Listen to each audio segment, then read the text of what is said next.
কটা করে এটা চিংড়ি আছে?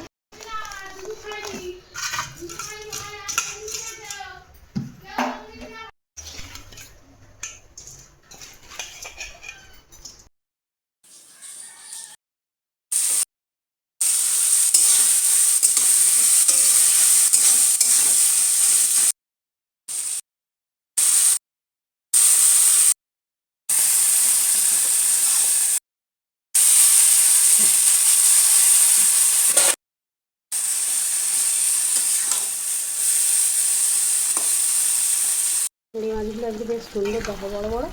তরকারিটাও দেখতে খুব সুন্দরই লাগছে। তরকারি ওপর থেকে একটু গরম মশলা দিয়ে দিলাম। চলো একটু খুলে দেখি কেমন হয়েছে। চিংড়ি মাছ দিয়ে কচু, দেখো আমার আর কি প্রিয় প্রিয় কচু রেসিপি। বলো বন্ধুরা কেমন লাগছে দেখতে। হয়ে গেছে, গ্যাসটা অফ করে দিলাম। গ্যাস দেখো কেমন হয়েছে বন্ধুরা, খালি বলো। তো তরকারিটা